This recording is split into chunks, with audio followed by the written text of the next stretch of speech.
प्रिय विद्यार्थियों, BA second year विषय है हिंदी साहित्य, प्रश्न पत्र द्वितीय सेकंड। इस पेपर में हम जो ऑनलाइन क्लास से पढ़ रहे थे उससे आगे की क्लास पढ़ाने से पहले मैं आपको पिछली क्लास के बारे में थोड़ा सा बता दूं। हमारा जो पेपर है वो है हिंदी भाषा एवं हिंदी साहित्य का इतिहास। इसमें हमें दो चीजें पढ़नी है, हिंदी भाषा पहला पॉइंट और दूसरा हिंदी साहित्य का इतिहास।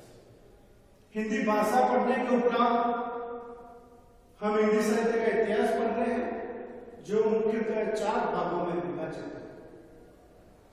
ये 4 भाग आचार्य रामचंद्र शुक्ल के द्वारा दिए गए। आदिकाल हिंदी का पहला युग, उसके उपरांत भक्तिकाल, तीसरा रीतिकाल और चौथा जो अभी भी वर्तमान है आधुनिक। आदिकाल को हमने पिछली कक्षाओं में पूरा किया। पहले पाठ्यक्रम, फिर पाठ्यक्रम के एक बिंदु और उसके बाद रिवीजन के रूप में हमने संपूर्ण आदिकाल की 2 क्लासें बनाई। अब हम नया टॉपिक, नया युग पढ़ने वाले हैं जिसका नाम है भक्तिकाल। इस भक्तिकाल के बारे में हम मुख्य चीजें जो देखने वाले हैं मैं आपको बता दूं। भक्तिकाल का परिचय, उसकी कौन कौन सी काव्य धाराएं हैं उनके बारे में परिचय लेंगे। उन काव्य धाराओं की क्या क्या विशेषताएं हैं, उस काव्य धारा में प्रमुख प्रसिद्ध कवि कौन कौन हैं, उन्होंने क्या क्या लिखा, उसके बारे में परिचय लेंगे।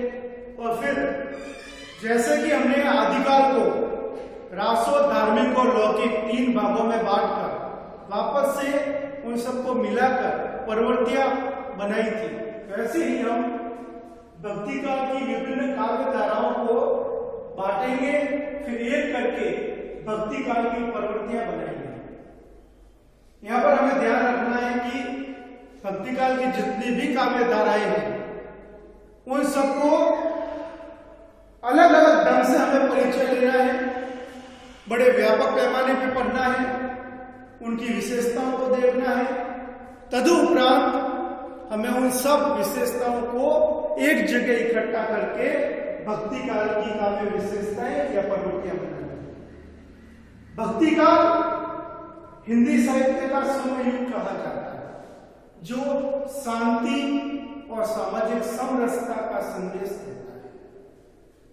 भक्तिकाल पालन करते हैं, ये पाठ्यक्रम के मुख्य बिंदु थे जो मैंने आपको बताए।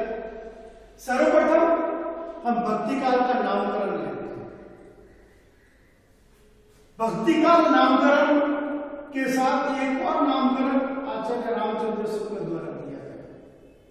आचार्य रामचंद्र शुक्ल ने हिंदी साहित्य का दोहरा नामकरण किया है, जिसमें वो पहले आदिकाल, भक्तिकाल, रीतिकाल और आधुनिक काल रूप में हिंदी साहित्य को बांटते हैं। उसके उपरांत वो संपूर्ण हिंदी साहित्य को पुनः आदिकाल, मध्यकाल और आधुनिक काल में बांटते हैं। आदिकाल वीरगाथा काल पहला युग हो गया। आधुनिक काल हिंदी साहित्य का चौथा युग हो गया, जिसे गद्य काल कहा जाता है। मध्यकाल को ये 2 भागों में बांटते हैं, पूर्व मध्यकाल और उत्तर मध्यकाल। पूर्व मध्यकाल से तात्पर्य है यहां पर भक्तिकाल, और उत्तर मध्यकाल से तात्पर्य है रीतिकाल। अर्थात रीतिकाल के भी 2 नाम रखे हैं, भक्तिकाल के भी 2 नाम आचार्य रामचंद्र शुक्ल ने रखे हैं। परीक्षा के अंदर अगर पूछा जाए कि पूर्व मध्यकाल को भक्तिकाल नाम किसने दिया, या भक्ति काल को पूर्व मध्य नामकरण किसने दिया?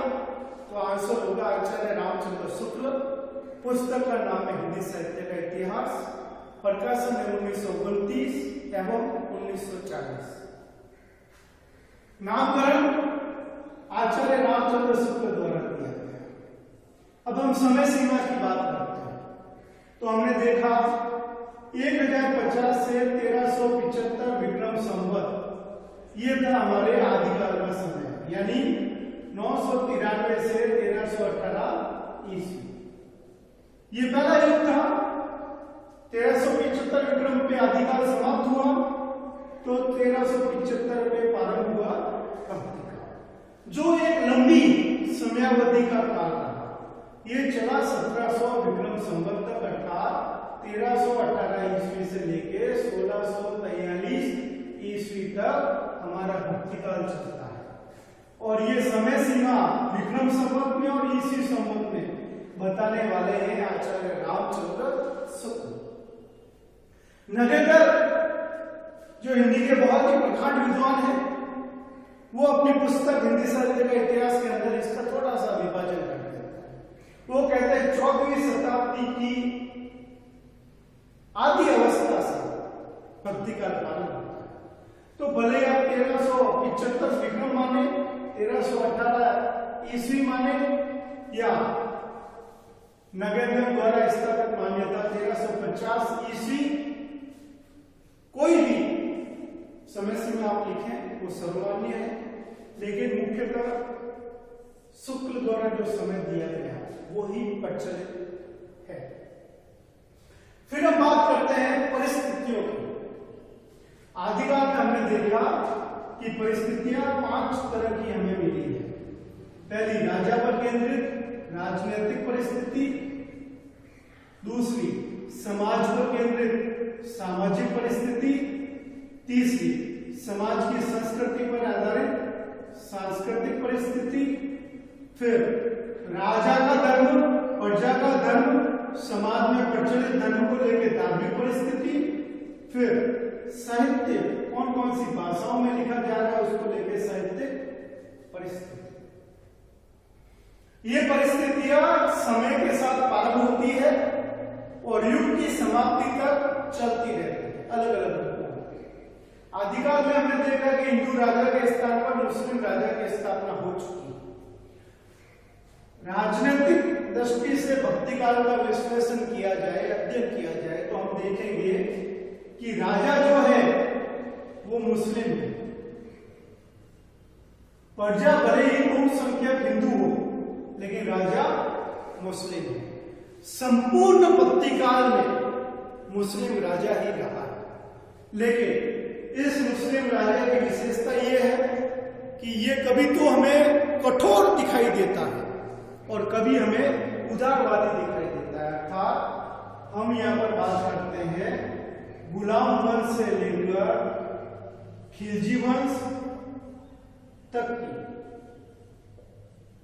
इसमें हम अकबर को भी देखेंगे और बाबर को भी देखेंगे। बाबर एक कट्टर व्यक्ति था, धर्मयुद्ध की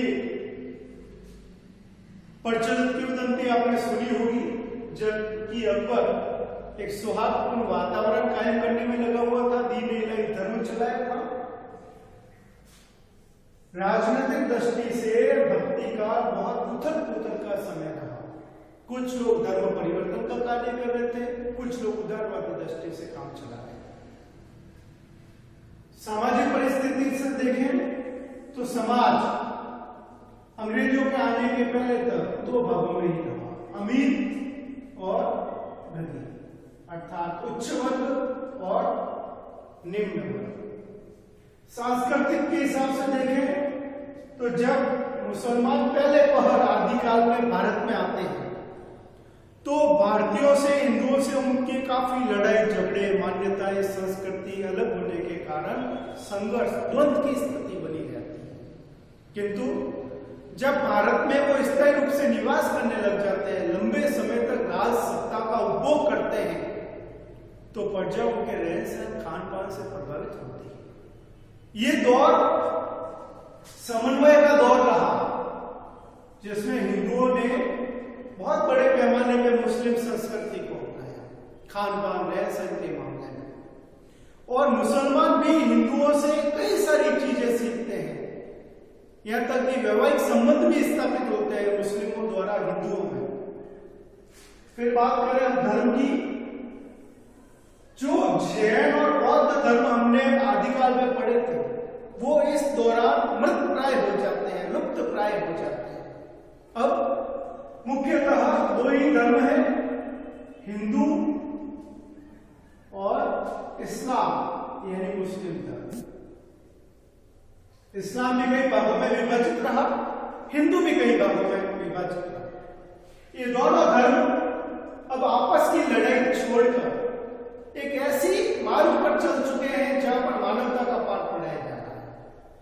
साहित्य की बात करें तो इससे पहले खड़ी बोली, ब्रज, अवधी और अपभ्रंश का प्रयोग बड़े धड़ल्ले से हुआ जा रहा है, लेकिन साथ ही संस्कृत, पाली, प्राकृत में भी साहित्य लिखा जा रहा है। काफी लंबी अवधि हो जाने के कारण हिंदी में आदिकाल और प्रचंड रूप से सामने आने के कारण, उसमें अलग अलग तरह का साहित्य लिखा जाने के कारण पाली, प्राकृत, अपभ्रंश थोड़ी दब जाती है और हिंदी अपनी बोलियों को लेकर एक विराट रूप धारण करने लग जाती है। कभी ग्रामीण शब्दावली का उपयोग वो धड़ल्ले से करती है, कभी संस्कृत निष्ठ शब्दावली का उपयोग करती है। इस युग में हम देखेंगे कि आदिकाल में जो प्रचलित है भले ही कम हो, लेकिन खड़ी बोली, ब्रज, अवधि और थोड़ा सा अपभ्रंश भक्ति काल में भी हमें मिलेगा। ये थी हमारी 5 साहित्यिक परिस्थितियां। अब हम देखते हैं भक्ति काल के उदय के कारण। इसके अंदर कई सारे मत हैं, किंतु जब हम विस्तृत रूप से इसके बारे में पढ़ेंगे तब उदय के कारण एक अलग टॉपिक बनता है, एक अलग पूरी क्लास बनती है। लेकिन आज हम पाठ्यक्रम के मुख्य मुख्य बिंदुओं को पढ़ा रहे हैं, इसके लिए हम उदय के कारण संक्षिप्त रूप में लेंगे। यहाँ पर 2 चीजें हमें देखनी है। एक तो आचार्य रामचंद्र शुक्ल का भक्ति की उत्पत्ति को लेके, भक्ति आंदोलन के उत्पन्न होने को लेके मत, और दूसरा हजारी प्रसाद विधि द्वारा शुक्ल के विरोध दिया गया भक्ति की उत्पत्ति को लेके मत। अगली क्लास में हम मिलते हैं, तब तक के लिए धन्यवाद।